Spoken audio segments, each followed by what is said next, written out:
So I know what you're thinking. Why is a movie like Hoot getting a review that's this friggin' long? Why is a movie like Hoot, a movie that no one remembers, getting a review that's longer and more detailed than notorious stinkers like Freddy Got Fingered or Pearl Harbor? Well, I'll tell you why. It's hard to contain my excitement. I love this movie. I love this movie for how weird it is. I love this movie for its meandering storylines and its total lack of focus. I love this movie. I think it should be taught in film schools. I'm not joking. This should be taught by professors to film students. So let's do it. Let's get right to it. This is Hoot on this episode of Does This Movie Suck? Hoot is a 2006 film starring Logan Lerman, Luke Wilson, Tim Blake Nelson, and Brie Larson. Yes, that Brie Larson. The one that just won an Oscar. Yeah, 16-year-old Brie Larson. Hoot isn't a bad movie. Sure, it has a certain after-school special quality to it, but it's not as much bad as it is weird and broken. And it's not weird and broken in the ways most movies are weird and broken, be it bad acting or bad special effects. No, Hoot somehow finds new ways to be weird and broken. First, let's talk about the director, Will Schreiner. The trailer for this movie touts Mr. Schreiner like he's a household name, but I've never heard of him.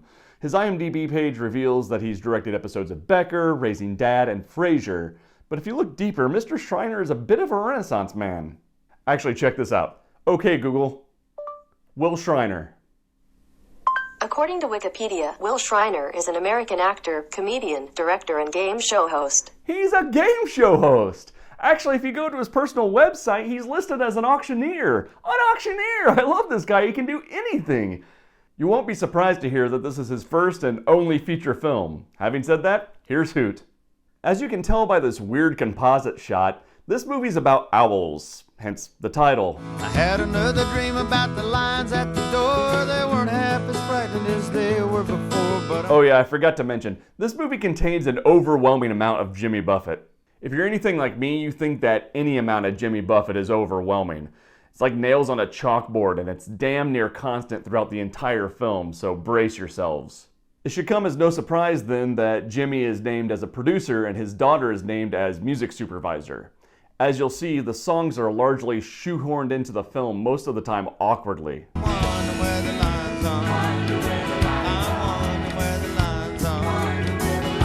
See, I thought the song was about wondering where the lines are, but then I turned on the captions.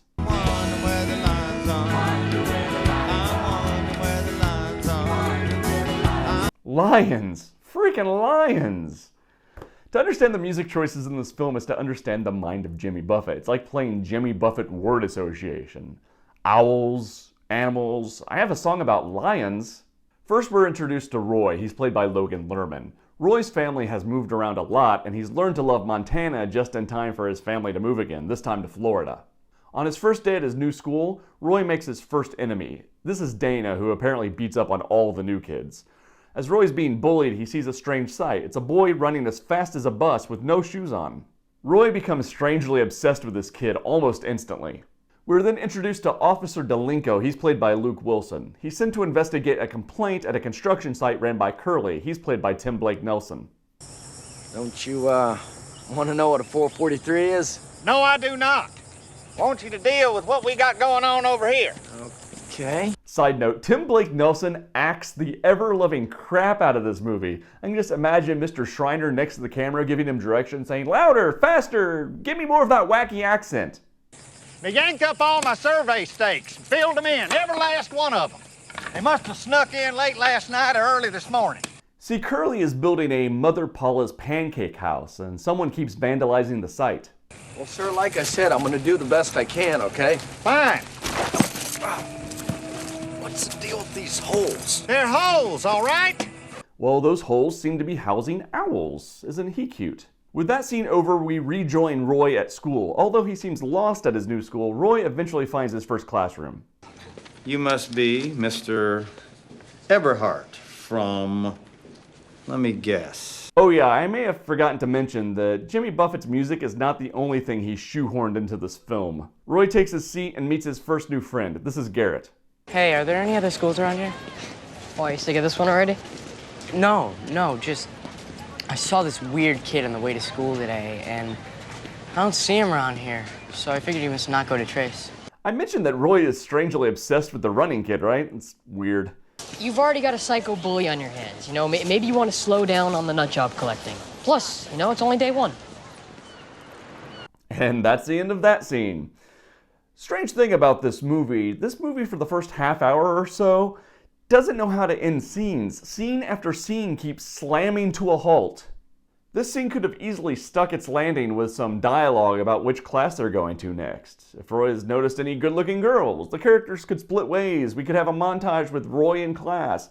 But no, it ends on a strange piece of dialogue, a sunset, and a fade to black. The next scene, though, has the most amazing song in the entire movie. Everyone sing along. Chicken scratch show, all the cool kids in the back of the bus. Rubber double scrubber rubber, what you talking about, Gus? Breaking the rules, I hope we don't get caught. Sha la la la la la la la. Those lyrics are amazing. Seriously, the music in this movie is distractingly bad and doesn't fit the film at all. Roy sees his man crush again, once again running alongside the bus. As he gets up to leave the bus to catch the boy, Dana catches him for another round of bullying. Roy escapes the situation to chase after the running kid, but not before running into an Academy Award winner. Watch it! Roy chases the kid onto a golf course where he gives up for some reason. And then this happens. Get ready for an awkward ending to a scene.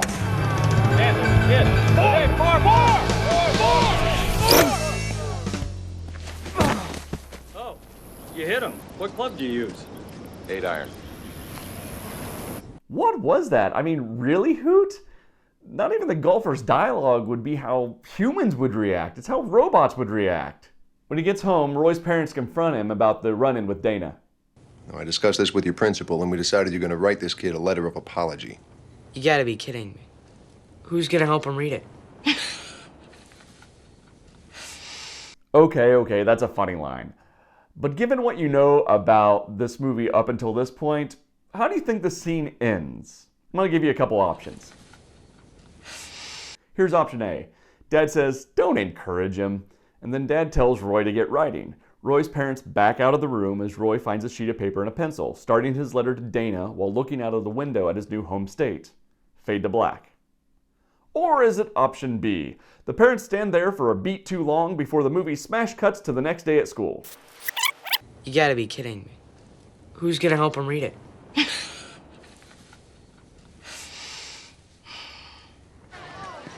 So I know what you're thinking. You're thinking, Scott, why does this stuff matter? I'll answer that question with a short story. In college, our audio professors always said to include inhales, to include breaths. To hear audio without a breath is unnatural. Every project you put together has a heartbeat, has a pulse, and the editing is how you find that heartbeat of each project. These pieces of transitional dialogue, they're small pieces, but they are the breath that gives the project its pacing. They aren't exciting lines, but they are necessary for a natural flow of dialogue and a natural flow of scenes. These smash cuts in between scenes that this movie's doing up until this point are very jarring. The scene slams to a halt, and the next scene starts almost immediately.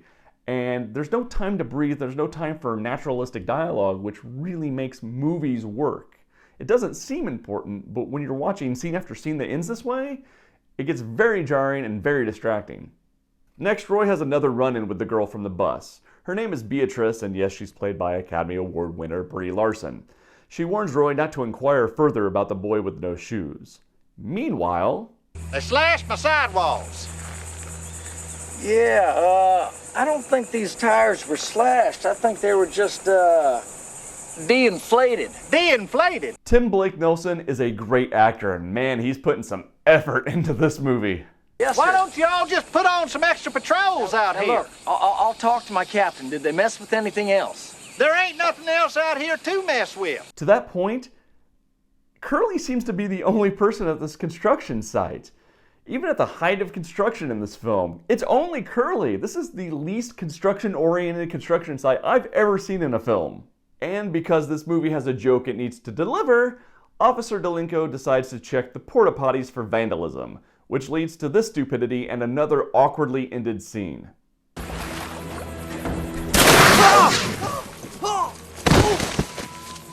Oh, come on now, it don't smell that bad. This movie spends a lot of time making Delinko and Curly seem idiotic. This has absolutely no payoff. They don't save the day, it doesn't come to some sort of resolution, it's just something the movie does, and it does it a lot. Delinko tells his chief about the alligators and the potties and his thoughts about who they might be dealing with. Possibly a revenge type deal. Revenge? Yes, like, a rival pancake house. And at the end of this scene, something amazing happens. I'm all over it. That's precisely what I'm worried about. Nobody in the history of Trace Middle School. Did you catch that? Did you catch it? We heard the dialogue from scene B while scene A was still on the screen. This is the first time in the movie that this happens. This is what we call a transition, and oh, it's glorious. It takes what would have been an awkward shot of Luke Wilson and turns the movie into an actual movie. The assembly of this movie is one of its biggest problems. If it's not scenes slamming to a halt and butted up against other scenes, it's scenes that cut away and lose focus from the main storyline, or cut in the middle of a scene. It's just bizarre. Next, Roy decides to hunt down the boy with no shoes. He discovers the kid's campsite, complete with a bag of snakes. Hey, what are you doing? Who are you? Why are you here? Name's Roy. Look, I saw you run by the school bus the other day. I didn't come out here to hassle you. I just want to talk. You're gonna have to get out of here, like, right now. I don't understand the logic of the bag over Roy's head. Roy said that he saw the kid's face. Roy knows where the campsite is. How is bagging his head going to keep Roy from returning to the campsite? This leads him onto the golf course, and you guessed it, it's a running gag. That hurt. Well, at least it's a way to end the scene. Roy has breakfast with his parents in a throwaway scene, which is only worth mentioning because of this.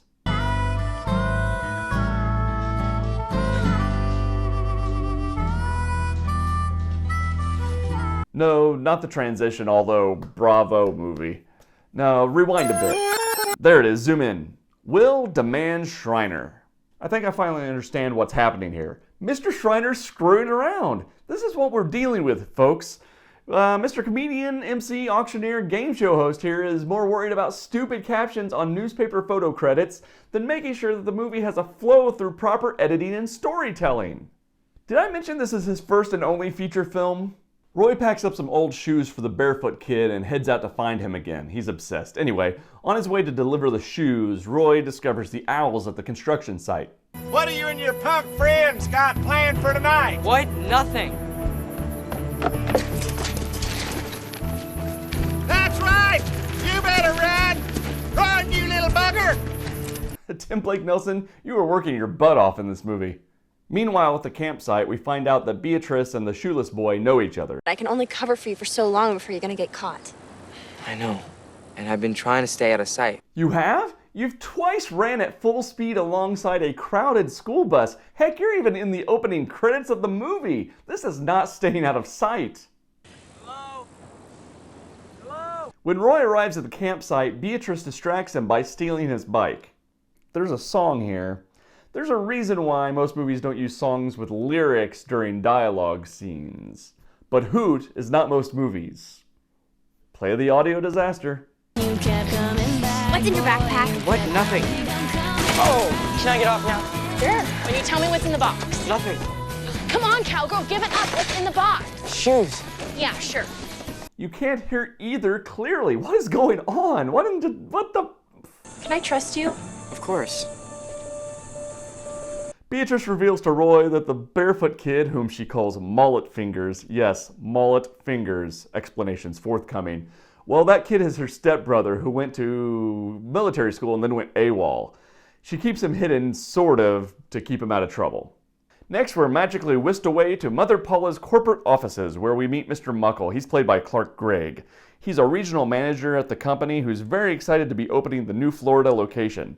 It'll be his 100th Mother Paula's store and a new record for regional managers. He wants some accountability from Curly.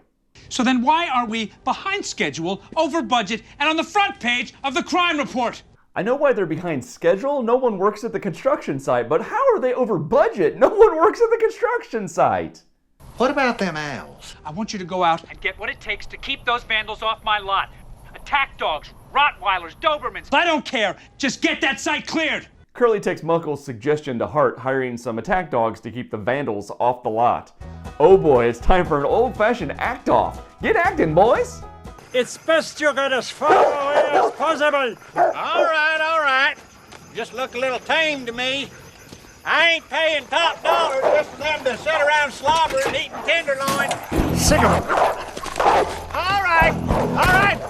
Call them off. All right. Call them off. All right. You can go now. Not to worry. The dogs will take care of all of your problems by the morning. I don't know what that scene was about, but there was certainly some acting going on. The vandal returns to the construction site that night, but gets chased away by the dog, so mission accomplished, Curly, for the moment. The next day, Dana confronts Roy on the bus. Hey, cowgirl. You and me got some business, that Everhard. Since when does getting punched in the nose give you a lisp? I'm not a doctor, nor have I ever been punched in the nose, so I am not very experienced in this field. Is this a thing? Dana's threats don't last long, as he's easily bested by a 16-year-old future Academy Award winner. What are you staring at? Hey, Beatrice.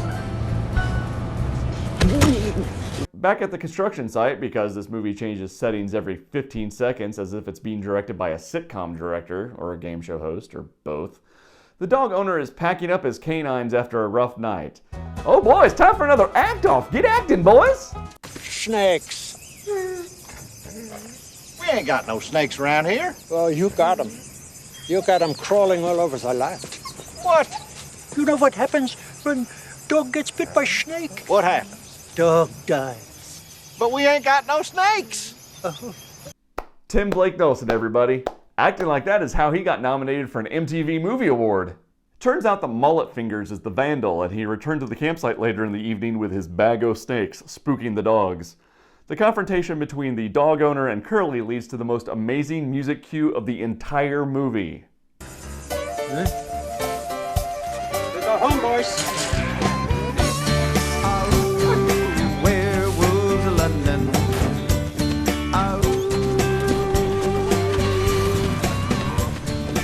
Everhard. Dogs. I got a song about werewolves, boys! Garrett gives Roy a heads up that Dana is planning to beat him up after school. In an effort to hide from Dana, Roy catches up with Mr. Buffett after class, but it doesn't work because they're going different directions.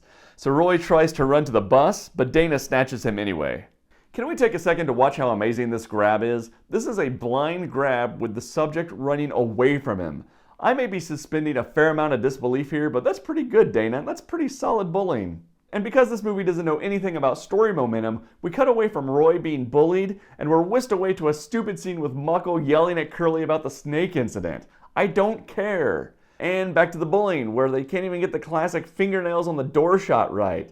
Seriously, the more I look at this shot, the more hilarious it becomes, especially here at the end where the angles are all wrong. This shot's hilarious. So Dana magically disappears in a flash of light because the movie's director has ADD. When Roy emerges from the closet, he finds Dana half naked and tied to a tree. Beatrice claims responsibility. Can we talk about the sequence for a second? This is actually a pretty good buildup of events. Garrett warns Roy. Roy catches up with the teacher, but they go their separate ways. Roy tries to make a run for the bus, but Dana catches Roy. Roy gets beat up, but is saved by Beatrice. But why did we cut away from the fight sequence? Was the dialogue sequence between Curly and Muckle so important that we had to interrupt what is essentially the film's only action sequence? Couldn't the scene be placed here, between the cuts where time actually passes between Beatrice and Roy's escape and the next scene? Cutting away kills all the momentum of the sequence. I really don't understand why the movie's assembled this way. Beatrice and Roy grab some supplies from Roy's house and return to the boat where Mullet Fingers isn't feeling well because he apparently got bit by one of the guard dogs at the construction site. It's here, 40 minutes into the movie, where the main characters discuss the owls for the first time. It takes 40 minutes for the movie to reveal that Mullet Fingers is the vandal and that the owls are the main storyline. Well, at least we had that scene with Dalinko and the alligator. Oh, come on now. It don't smell that bad. Roy spread some Neosporin on the dog bite, but that somehow doesn't cure him, so they decide to take Mullet Fingers to the hospital. This leads to a series of ridiculous scenes where Roy and Beatrice lie to the nurses, telling them that Mullet Fingers' name is actually Roy. They're confronted by a nurse that doesn't believe their story. Delinko finds Roy's parents to tell them that Roy is in the hospital, and they hurry to go check on him. Some jokes are handled horribly. Roy's parents arrive at the hospital, Mullet Fingers disappears, the ruse is seen through, and Roy comes clean to his father during a scene on the beach, which is well shot, but ultimately pointless. There's no emotional connection between Roy and his father, and I'll give actor Neil Flynn some credit. He tries to liven up the festivities with some obviously ad-lib dialogue, but it comes off more awkward than anything else. Let's see if you can notice the spot where Neil Flynn goes off script. Roy, you broke a kid's nose. You got suspended from the school bus. Today, a police officer shows up at our house. What's going on with you? You always had such good judgment. Where is it? Where is it?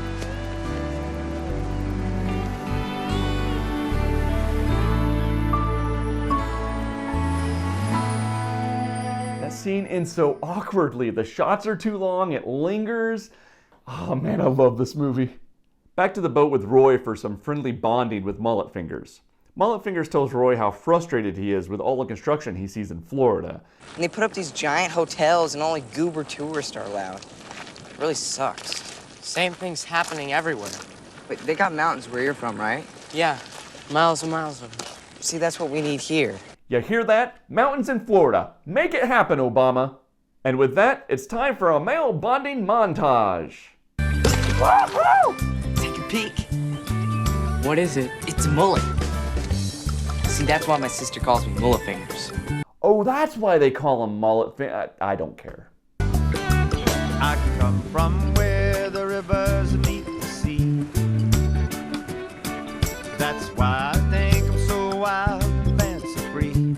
There's two reasons for this montage. Amazing Jimmy Buffett lyrics. Looking to the left, looking to the right, looking to the stars to shed some light. And to bring this net into the storyline, which doesn't need a setup at all. Back to the construction site where Curly is setting up traps to kill the snakes. Man, if there's only some sort of creature that killed and ate snakes around. I can't think of one. Dana finds Roy, who chases him through the construction site. This gets Dana arrested after getting himself caught in the traps. Curly, Delinko, and the chief think that they've finally caught their vandal. Delinko eventually figures out that Dana's not the vandal, and that's the end of Dana's storyline. I'm certainly glad we spent so much time on that. Later that night, Roy gets some advice from his father. Hey, Dad? What do you do to catch the bad guys? The key is to catch them in their paperwork. Sooner or later, they all slip up and they leave a trail. Right. I know it's boring stuff, not the razzle-dazzle you were hoping for, right? It's really not. The fact that this entire storyline ends on a paperwork technicality is what makes it so amazing. It's revealed that Beatrice has been hiding under Roy's bed the entire time. It seems as though she's been having some problems at home. My dad and Lana, they got in this huge fight, and I mean huge. Man, Brie Larson is doing her best with this script, but this next line of dialogue is amazing. She threw a clock radio at his head, so I beamed her with a mango. I don't think that line could have been delivered any better. Someone's gonna give that girl an award someday. The next morning, Mullet Fingers steals the seat from the construction site's bulldozer. The construction site's sole employee cannot operate the site's sole piece of heavy machinery without it. This makes Muckle angry, so he moves the groundbreaking up to today. Our heroic eco-terrorists concoct a plan to stop the bulldozing. Well, first I'm gonna hotwire Muckle's precious Hummer. I'm gonna hook it up to that construction trailer. Wait a minute. That's crazy. Then I'll drive him to the edge of the canal, put a brick on the gas pedal, and release the emergency brake. You can't do that. It'll sink like a rock pretty quick. Okay, so he's a psychopath. The kids come up with a somewhat legal plan and put it into motion. They hang signs to alert the public that the groundbreaking will in fact be today. They invite the press and the mayor. Roy does some research and finds out that the burrowing owls that populate the construction site are actually protected by law. Roy goes to City Hall to look at Mother Paula's construction documents. This scene is a microcosm of everything wrong with this film. Shots linger, we're introduced to an annoying clerk who is played by the director's brother, and the scene seems to last forever. Bad pacing, poor assembly, and nepotism. It's this movie in a nutshell. Roy finds a page missing from the documents, and the clerk tells him that another copy might be found at the construction site. Add to that, this film treats this report like it was created in a vacuum. Someone had to write the report, correct? Someone had to approve the building permits, right? This construction site should have never got past the "there's owls on the property" phase. After the scene, the film moves pretty successfully to its conclusion. It kind of resembles a movie? Mullet Fingers captures Muckle in a net, the same net we set up during that montage. I'm glad we did that. Roy tells his classmates to meet at the construction site after class before he escapes Delinko with Beatrice. Everyone gathers at the construction site. Muckle is discovered alongside the missing page of the report. Robert freaking Wagner collects an easy paycheck for probably a day's work. The kids stop Muckle from bulldozing the site, and the owls are revealed to the residents when they're really, really quiet. And we learn that some owls live in the ground, kids. So that's Hoot. What I find so weird about the movie, what I find so intriguing, is that everything needed to make this movie decent is right there on the screen. Sure, there'll be a strange story element or two, but someone with an editor and time can take the completed movie, move some things around, delete some unnecessary scenes, and transform this film into something that, if it's not great, at least has a pace. It'll have a heartbeat. The only thing holding this movie back is the experience of the director, and nepotism, a lot of nepotism. So I guess all of that answers the question, does this movie suck? Let's go to Netflix. It's the Netflix effect. Let's give Hoot a 5-star review and see what the algorithm gives us. Yeah, yes. Now this is what I'm talking about. Hotel for Dogs, Fly Away Home, Free Willy 2. These are amazing. They're all certainly to be in the running to be reviewed. And with that, we cross Hoot off the list. So what's your least favorite Jimmy Buffett song? My answer is all of them. We'll see you next time when we ask the question, does this movie suck? Thanks for watching.